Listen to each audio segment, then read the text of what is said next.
Hiya, it's a girl, the sassy engineer. First of all, welcome to my new subscribers, and to my seasoned subscribers, thanks for sticking on. So I'm going to be looking at the cost of migration. There's a lot of migration happening these days. You can see your neighbor today. The next day, he or she is gone. They've jackpot. People move in search of work, economic opportunities, to join family, to study, for vacation. Others move because of terrorism, human rights violation in their countries.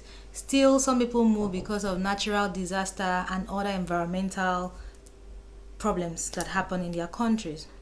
But in all of this, the top common reasons why people move, travel, is to work, to study, to join family, and tourism. But you can't really count tourism as migration anyway, because you still go back to your country. If you've been following this channel, you will know that I left my country to study in New Zealand. I've written a whole blog series about studying in New Zealand. You can find it on my website. And this is the address. I'll also put the address in the description box. The question here is, how much did it cost me to study? So I'll be taking you through the whole process up to arriving in New Zealand. So I decided that I wanted to study outside the country, and I chose New Zealand as my country of study. Next thing would be application for admission, right? So let's do the costing. Application for admission. My university required that I provide certified copies of my qualification. That is cost one. At that time, certification to certify my document cost me, I would say, around 5,000 naira. Then after certifying, I had to post it to the university, and at that time DHL got they charged 22,000 naira to send documents that are under 0.5 kg. And since you're studying, they also require your transcript, your official transcript. So I had to apply for transcript. At that time, it was 10,000 naira for the application. Then I had to pay for the transcript to be posted to my university, and that was about 22,000 still, because it was still DHL. That part was done, and this excludes cost for data and cost for transportation, cost for calls, and all those other auxiliary costs. Then I got a response from the admission office. The admission office got back to me saying that I needed to provide English test. I argued with them, and I was like, I didn't need to provide English test, because even Nigeria was amongst the list of countries that exempt from providing English text. I quoted everything for them. They did not budge. We went back and forth, back and forth. The email thread was really long. From the last response, I realized that there's not going to be progress. This is a fight I'm not going to win. So I had to take the English test. At that time, English test cost, IELTS by the way, that's what I wrote, cost 58,000 naira. Then we did not have a center in my state, so I had to travel to write these IELTS. And if I add the cost of transportation, feeding, I stayed with family, so accommodation was out of it. Roughly everything came to 70,000 naira. As an way that I am, I passed the test, so thank God for that. Next step was visa. I had to apply for visa. At that time, e-visas were not available for students from my country. That's non-visa waiver countries. They were only available for students from visa waiver countries. As a matter of fact, e-visa started around 2015 December. So I had to put in a paper application. Now, there is no embassy, New Zealand embassy in Nigeria. New Zealand does not have a visa application center in Nigeria. So the visa application center, the nearest, was in South Africa, which means that I had to prepare my application package and find a way to post it to South Africa, and also find a way to get back my important documents. Money.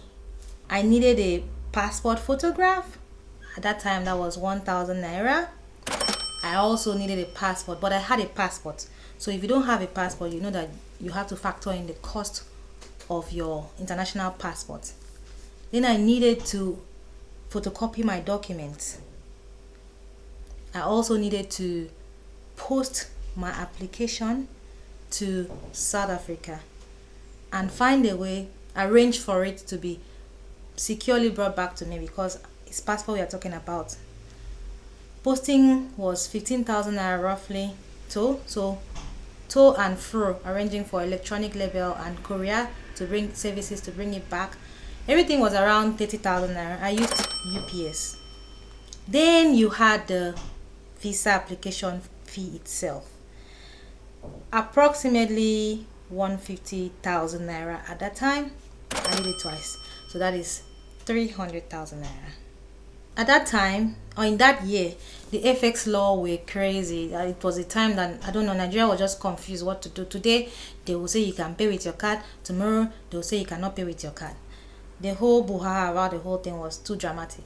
So factor in all these little issues. I applied for my visa, but before they approved the visa, they asked, or the immigration officer required, that I provided proof that I paid my fees, my tuition fee, for one full academic year.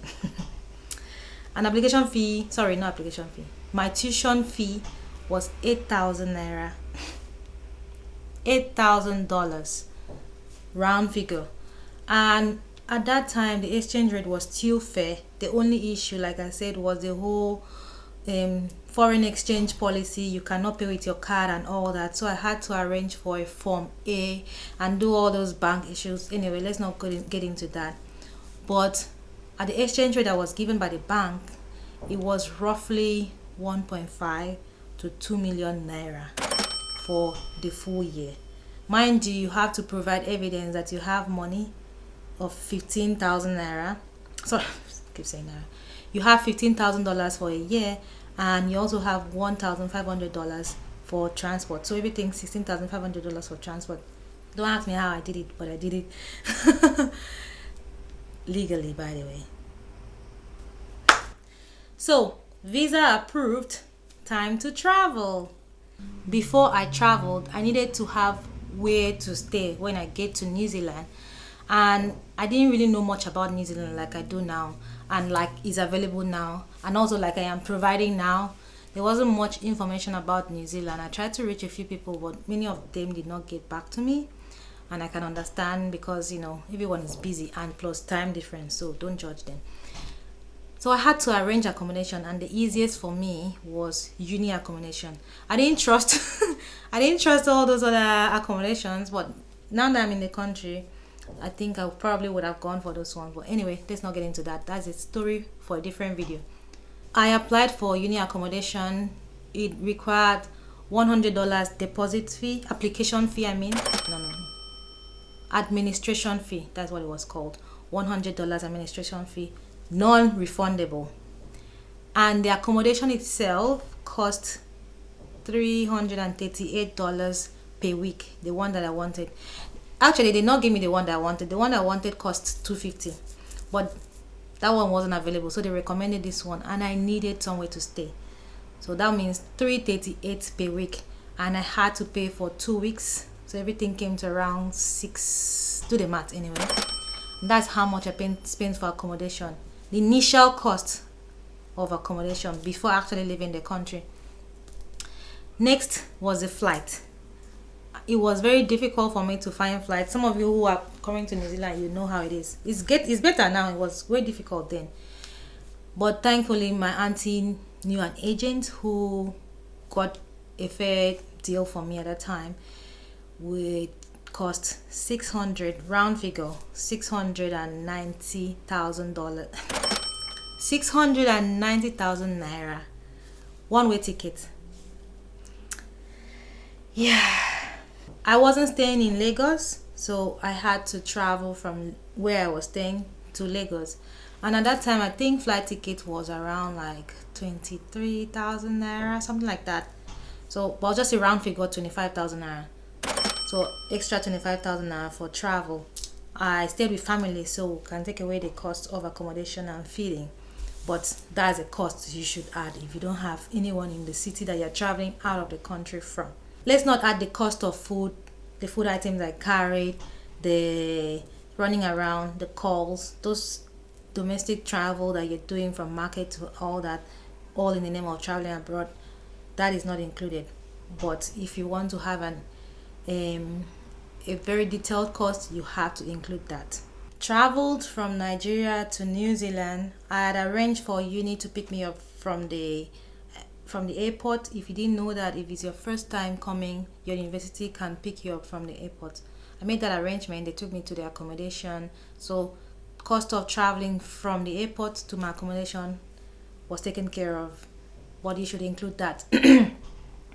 I had to buy, it was cold, it was winter that period, so I had to buy duvet, I had to buy jacket, I had to buy pillow. It doesn't provide pillow.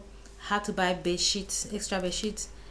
I didn't buy all that duvet thing, but I needed a jacket, so I bought a jacket, and that time jacket was $49. And now everything, excluding feeding within the country that first day and all that, that's all of it. So the cost of the cost of the whole process all the way to arriving in New Zealand, this is the grand total. I lost weight, y'all. I was like, what is all this money? Like, my money was high on Red Bull. I was having every time money, heart attack, God forbid. I kept asking myself, all these monies that I am spending, I could have invested in land. I could have bought house. I could have bought this. I could have bought car. But anyway, I was actually investing in myself, and by God's grace, no regrets whatsoever. This is how much it cost me to come to New Zealand to study. This particular cost excludes cost of maintenance in New Zealand and the yearly annual renew of visa in New Zealand and every other thing. It's just the cost of the whole process from application all the way to arriving in New Zealand. I hope this has helped shed some light on the things that you require. For those of you thinking on studying abroad and moving abroad for whatever reason, you have to take into consideration this cost. If this has helped you in any way, click the subscribe button. Even if it hasn't, click the subscribe button, save it might help you in the future. Thank you all for watching to the end, and I'll see you in the next video. Bye now.